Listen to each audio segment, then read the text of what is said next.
a lot of talking. I'm focused on delivering, and I'm going to let my actions speak louder than words. I'm done speaking. I'm going to deliver, and then I'll let the stock go where the stock's going to go.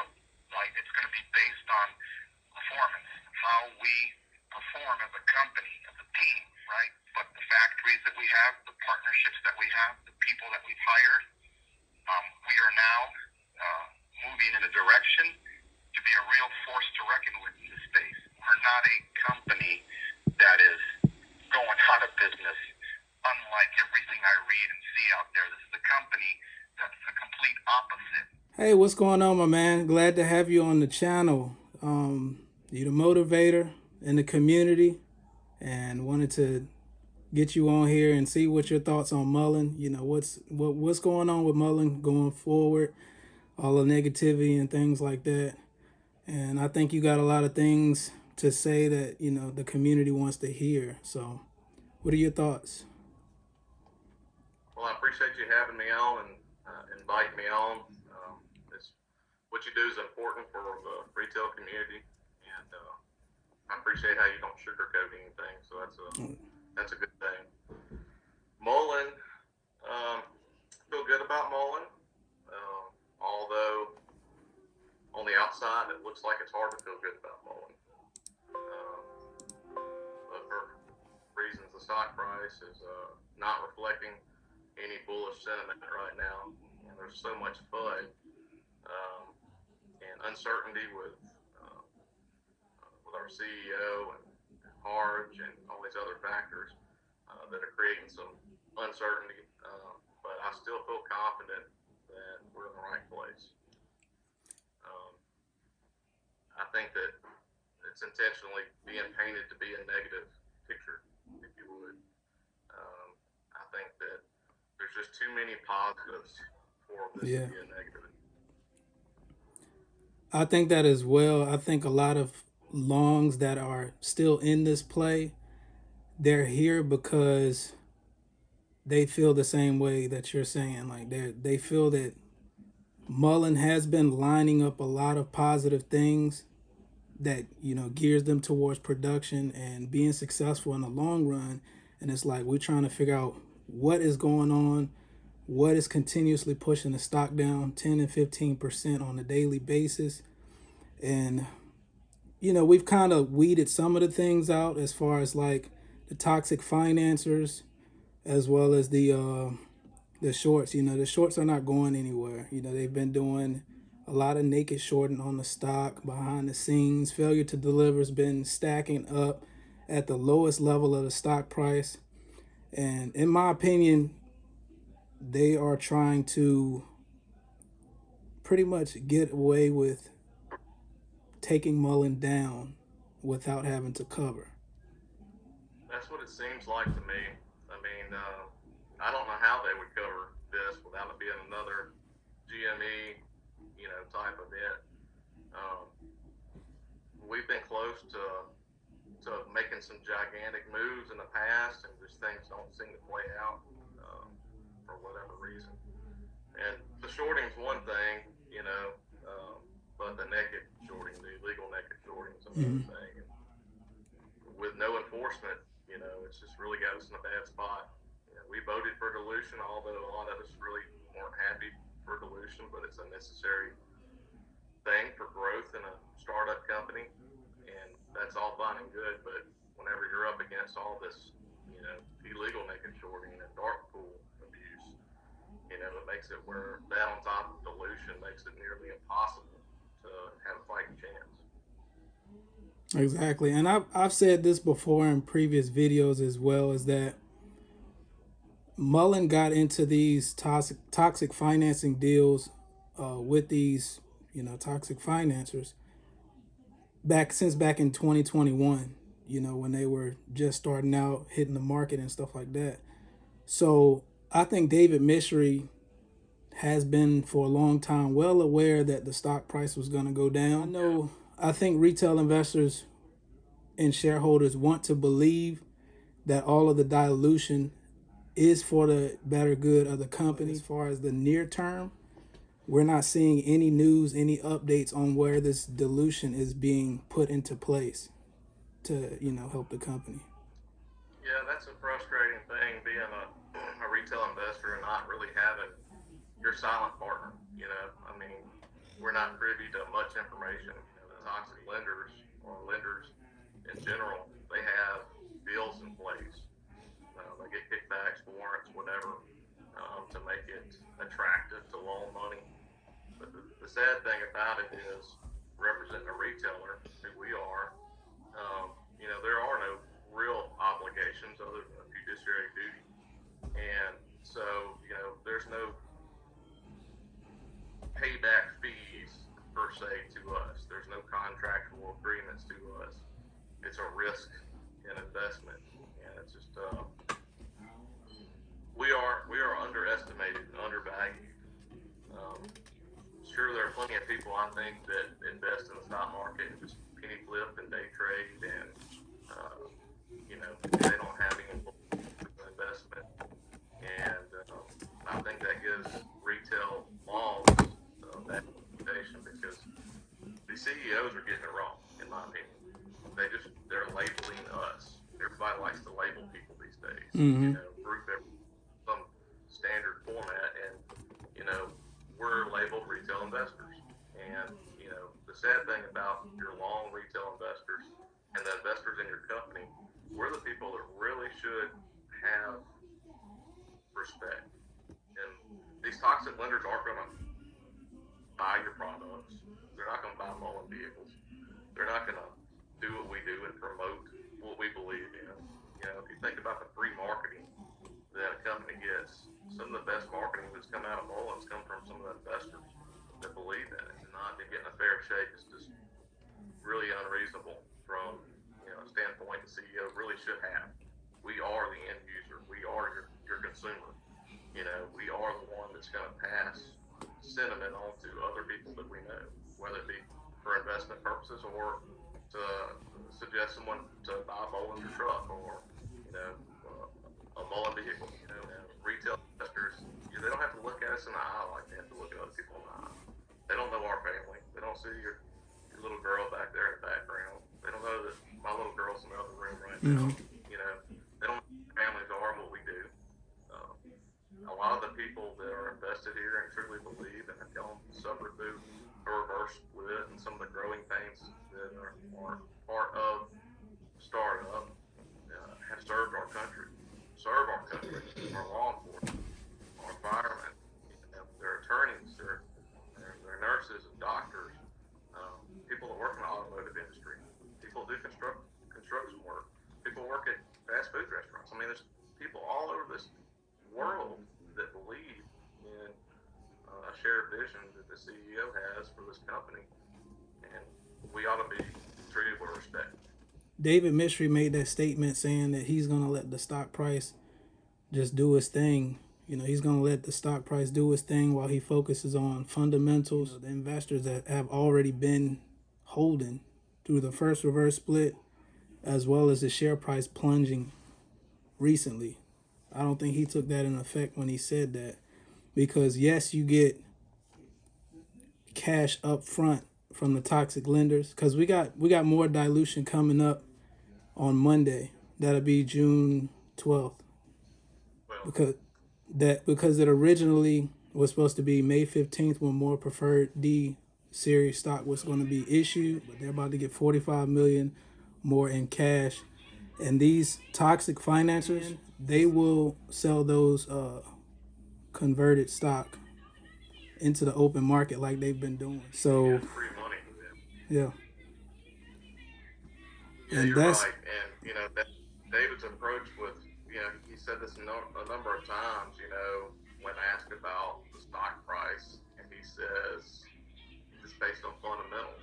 I'm going to work hard. I'm going to, things will speak for themselves. Well, in a perfect world, fundamentals play out.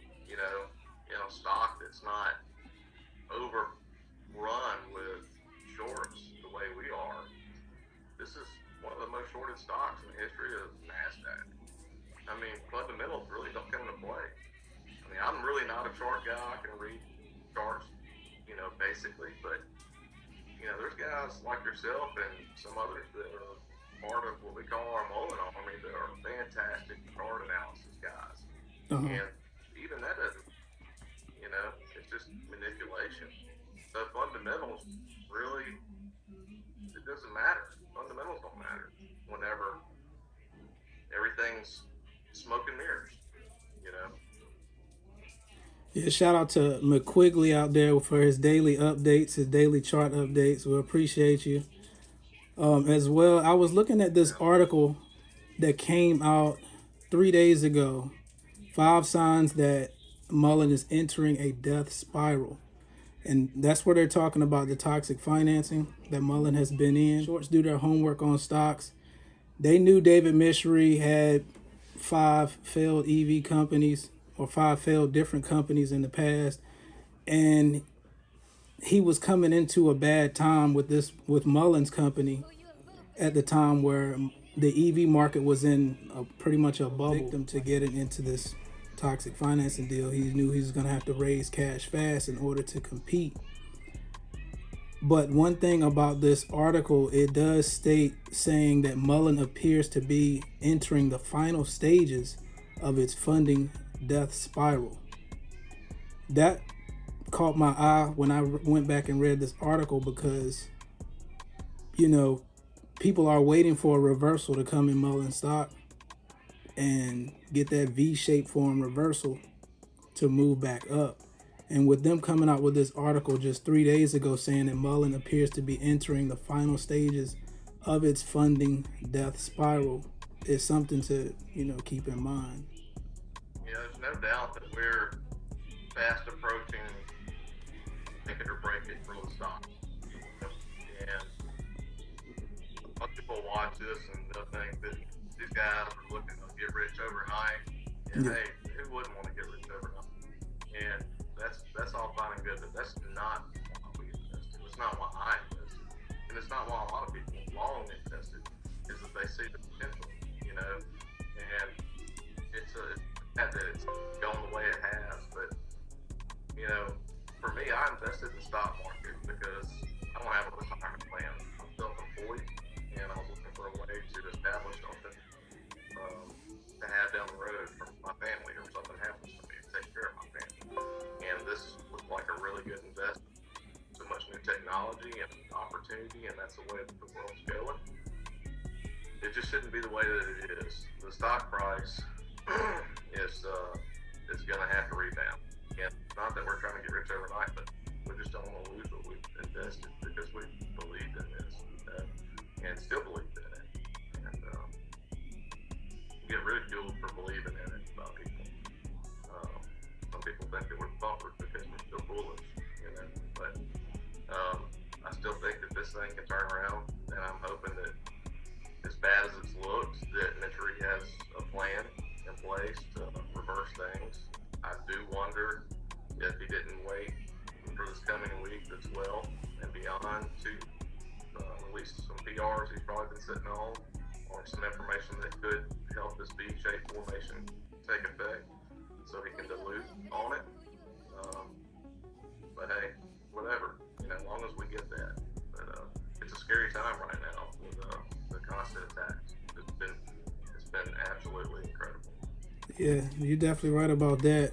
And the shorts are just taking advantage, like I mentioned, as far as the sentiment as well. Some of the dilutive effects would be absorbed if investors had more confidence in the CEO. The dilutive effects wouldn't be as harsh as it is on the stock price if investors were more confident in the CEO. But as you know, lately, nobody really trusts David Mishry, the Jerry Springer, as far as, Financial Journey says what's going on between him and Lawrence Harge. But he's back on board apparently with his agreement with Mullen. So, hopefully they can work together as adults, make good business decisions moving forward. But yeah, the sentiment is very negative, and people need to have more confidence in, David Mishry, but he's making it hard to do so. Him being silent for these big lengths of time, it's been frustrating to see, a PR splits show up whenever it's needed, to be compliant, for example. I mean, people pour their hearts and their pocketbooks into making sure that we stay in compliance, even after suffering a reverse split. And after that, it seems like, got back on the brakes. And then, it seems like we're just kind of used a little bit. But we'll see what happens. His silence is a problem when there's so much bud out there. And, people that's been around for a while can see through a lot of the bud. But the new investors that we need confidence in to come in to help this thing absorb, like you're discussing with me, is important. And that's not going to happen with so much bud. These new people don't understand what's right, what's wrong, what's true, and what's not true. And then your longs have kind of jumped ship and jumped back in some lately with uncertainty, with hard. I think that David really needs to show some good faith and be more connected with his retail investors, and he needs to buy back some shares. I think that taking puts out really shook a lot of us. It was kind of sad to see that, knowing that we were busting tail every day trying to fight for what we believe in, and know that the guy that's behind the whole show at puts, I can understand puts being a leverage type thing, but you made good profit on that. Why don't you put that back in where we're putting our money back in and help us in this fight, and share what we're spending our money on, share intel. We pushed for an investigation. There are several of us that really pushed him to do something. Doing so, we've not had an update. We'd like to hear what's going on. We want to know there's some relief, there's some hope, and what's going on as far as the manipulation is concerned. There was a video with David Mishry addressing the manipulation going on with Muln. This was a while back. I don't even know what the price was Muln was at, but he addressed it earlier. And what I didn't get was that he didn't hire share intel until just before reverse split was announced. A lot of people are waiting for production. The production line is supposed to be operational for the Class 3 trucks. So hopefully Muln follows through in getting these Class 3 trucks on that production line. And I think when that getting started, that'll bring a lot of confidence back and probably new buyers in as well. Yeah, I agree. People want to see stability. We want to see where our money's going. We want to see inside these facilities. Oh yeah, that's another good thing. We want to see something that motivates us. Gives us some assurance in what we're doing. And we're a lot of blind faith up to this point. And that's you're not supposed to put all your eggs in one basket. You're not supposed to fall in love with a stock. You're not supposed to do all these things, and a lot of us have.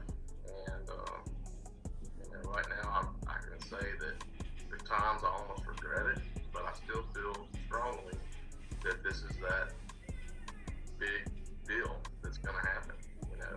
Tesla went through this.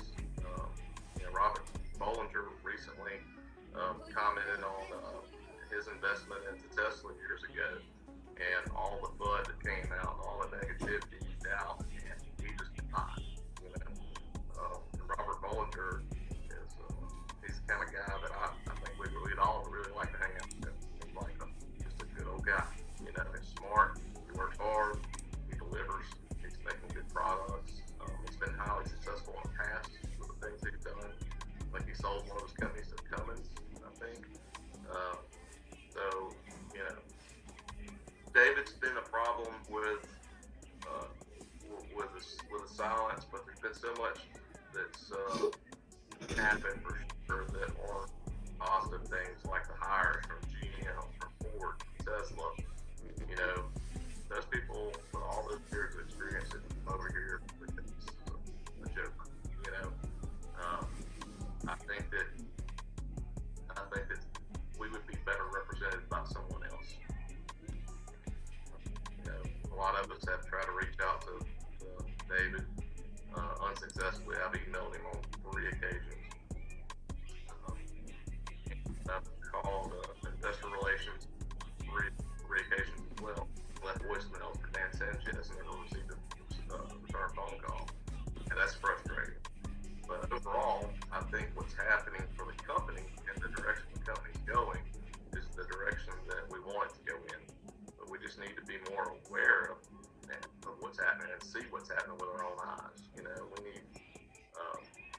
someone that's going to instill value in their own share and help us combat this deal, because it's hard to stay positive and excited about your investment whenever you get beat down every single day for them.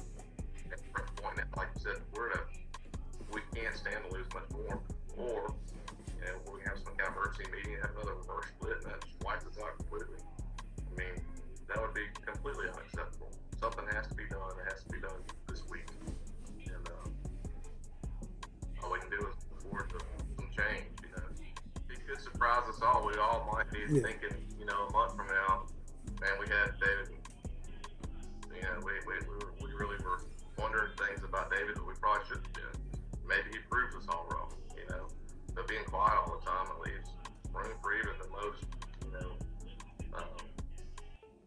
sincere person that's sincerely invested in their beliefs into something. I have some questions sometimes. But, I think that's core quality, especially with a startup company. You need communication. I think communication's a super big deal. And I think he also gets our emails and our calls. He's aware of things. And he may have, somebody hushing. He might have some giant deal going on that we'll not know about until the future that will make sense, at some point. But right now, it's just that really deafening time where we need communication, and we can't afford to lose much more stock price-wise. We'd like to know that we made compliance, a formal, announcement. We need to know what we're asking.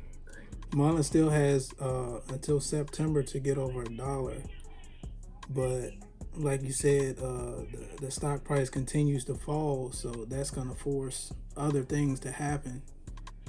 Things will be a lot more at ease if Muln was already trading over $1. They force these FTs to be covered, and these shorts will actually be forced to deal with their borrowed shares.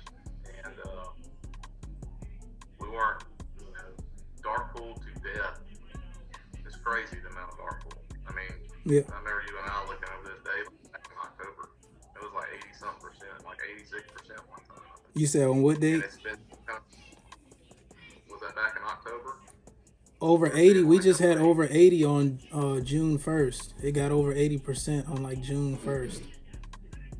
And like back in October, it was stretch of it. It was like constantly. It's like 5-10% of the daily trades were actually making it on the exchange. How can you survive in that?